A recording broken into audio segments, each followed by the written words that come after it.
Hey guys, what is up? It's Dusty here. And my question of today is, what country are you watching this video from? Let me know in the comment section down below, and make sure you press that like button to help with the YouTube algorithm. Having said that, Trustline is building a blockchain community bank on the XRP ledger. Trustline is developing a blockchain community bank on the XRP ledger. The project is going to use the Flare networks and is expected to launch along with its mainnet 2, which is hopefully coming in a couple of weeks.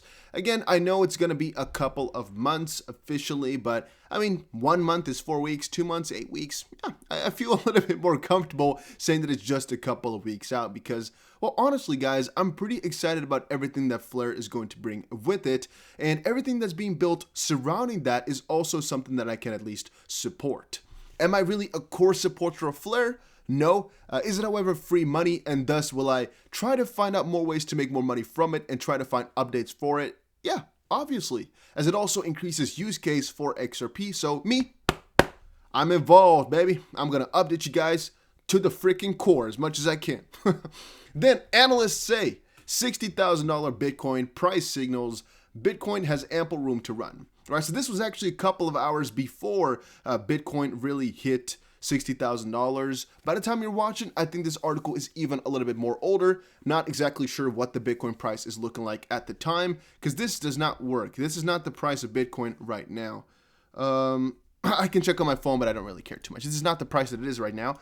Analysts say Bitcoin whale wallet accumulation and persistent dip buying by institutional investors signal that Bitcoin price has plenty of room to appreciate. So for the time when I read the article up front, no, I should explain it differently. What I normally do is I read the title, and that will make me decide if I go read the article itself, which is quite logical. I think most people do that, right? And at this article's first glance, I thought ample meant the opposite of what it meant, which is basically that it has no more room to run, no more room to go. So I kind of disregarded it and actually threw the article away. However, then I saw a couple of people talk about this article over on Twitter. I was like, huh? But this article is bearish, right? And then I found out that ample means the opposite, and that's why I also asked at the beginning, where are you guys from? Because still people are always confused when I say that I'm not a native English speaker. I think that's always pretty funny. So yeah, the accent is not natural. I can also talk like this if you like that a little bit more, if you like a little bit more of a Dutch accent, but I don't think that people will, will like that too much. So if I were to do this a whole video, I don't know if many people would actually keep checking out all the videos that I make. But yeah, so Bitcoin surges past 60K. How long before 100K falls? I'm personally estimated that it's really around the corner, but hey, who am I, right? I'm not a financial advisor. I am just a guy. I'm just a random guy who likes crypto, is a very much an enthusiast, specifically XRP, but we've also held Bitcoin for a very long time now. A very long time now. It's starting to go old almost. Well, yeah, I'm always excited about it. And $100,000 is just one of the milestones along the way, guys. I don't think that's anywhere at all near the end goal.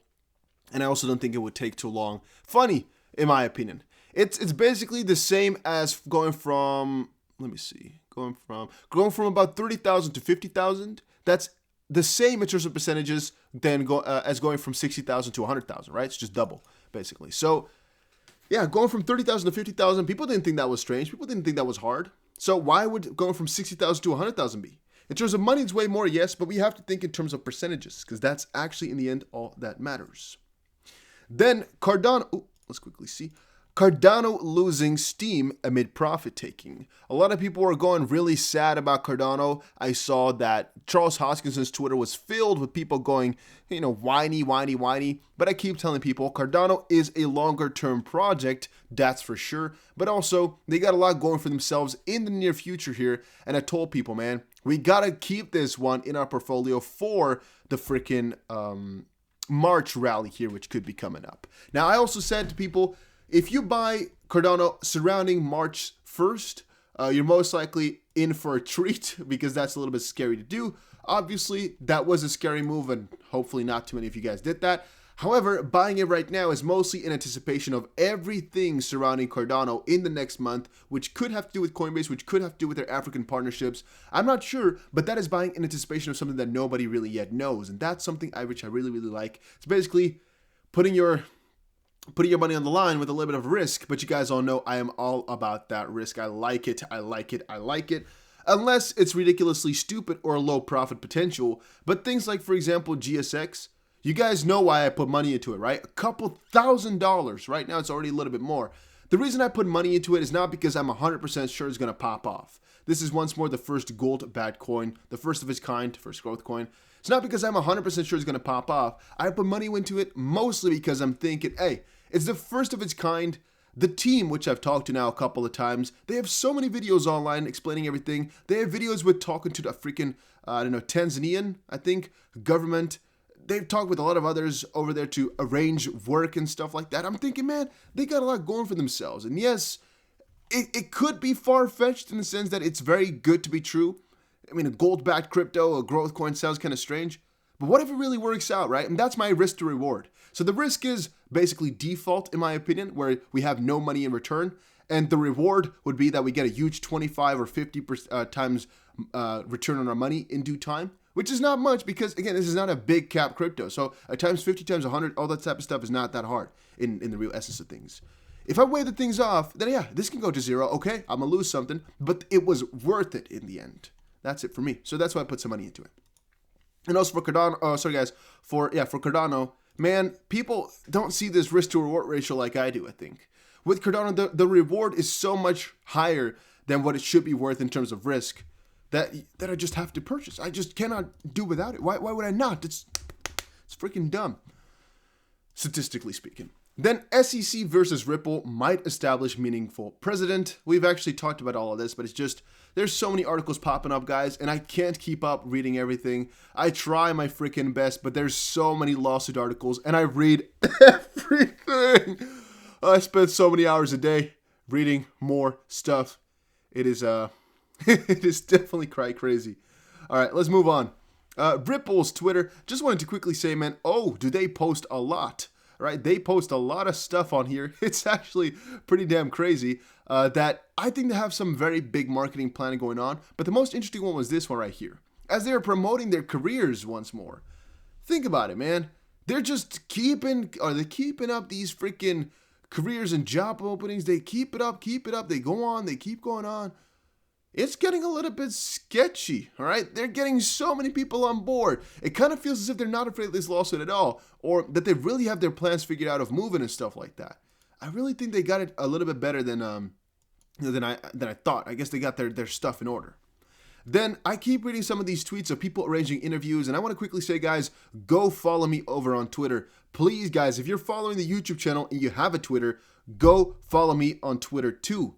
Right now, we have about 13.5 thousand followers, which is already a lot, don't get me wrong, but it's not enough to get a lot of these interviews done. All right, I've DM'd or tried to get in contact with so many people, but it's so freaking difficult if you don't have a little bit more presence or are not already kind of relevant in this space. So Thinking Crypto, very big guy in that space. I guess I should be thankful. I should maybe also follow him for that, because this is really his thing, and he does it like a very, very, in a good way also. And of course he has the face, which, I can't say the same thing, but I couldn't even pivot to it if I wanted to, right? There's been multiple times where I just really, for you guys and for the sake of information, wanted to get some question out there, but they just don't see my stuff. And some of the guys like XRP Owl, BC Back or whatnot, think about, I don't know, Bearable Bull, they all have so many more followers on Twitter that you can get more questions answered. And it's not because I want you guys to see all my tweets. I don't care about that too much. It's just that the other party may see it because you have more people.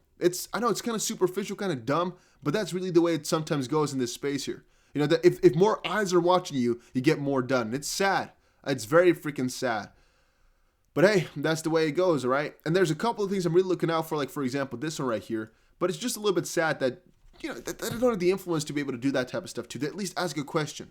Right? Sometimes they reply, by the way. Don't get me wrong. David Swartz has replied to some of my questions over on Twitter. But the bigger you get, the easier stuff like that becomes. And thus, I'm just saying, if you are using Twitter, make sure you follow as well. It might just help with the process.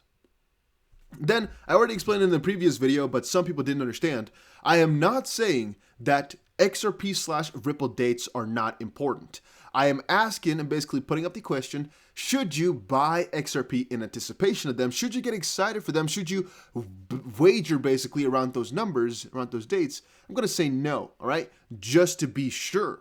Because what's going to most likely happen is these are end dates. It's very unlikely in what we've seen just quite yet, they'll actually provide stuff at the end of the date. They mostly just do it whenever they're done, because that way you get the lawsuit done the quickest. If you always wait to the end date, it's just making everything a lot longer, which is very annoying. It usually goes pretty damn quickly, as we have seen, at least from Ripple's side. And thus I'm also not thinking that all of these are that important. You know, it usually goes a little bit quicker than that. So what are you then waiting at the date for? It's basically that date or earlier. All you can kind of think of is, oh, we'll have an answer by that time, which is good. But that doesn't mean we should be bullish or bearish, because all the information that's given on that date is going to change things once more. So then it's all a waiting game still.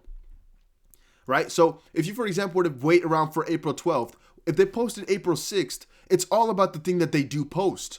So you having an end goal is not going to matter at all. Kevin Cage says, I will not be selling my XRP or Flare and will do my absolute best to participate in the network as much as possible. I agree with that. All right, even though I'm not that much a Flare enthusiast to a certain degree, I do agree here that I will not sell it all either way. I might even buy a little teeny weeny bit of Flare at the start. Not too sure what was that tweet, but at least I'm going to really commit myself to just updating everybody on XRP and Flare, because I do think that it's, again, for the bigger picture of XRP, and I do think a lot of you guys actually want to have it and like it. And then this article here said, Gary Gensler inches closer to the SEC chair. Will he withdraw the Ripple lawsuit? I will just want to quickly say here that I don't think the lawsuit is going to be withdrawn, as I do think the process that Ripple is facing right now is a good thing, as it's not necessarily a negative thing from the SEC anyway. What they're doing, some of the things are crooked, yes, yet the bigger picture is they're trying to figure out whether or not XRP is a security. It's an allegation, but it's an unproven one. So with the process here, we can actually figure out if the judges and the world, no, sorry guys, I just said the US legal system thinks XRP is a security or not. Then withdrawing won't solve anything. So yeah, it's definitely a nice way to do it.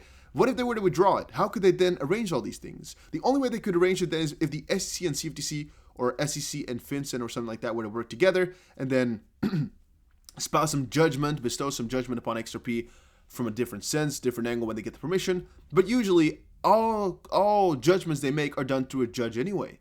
So this is the process that it would take regardless.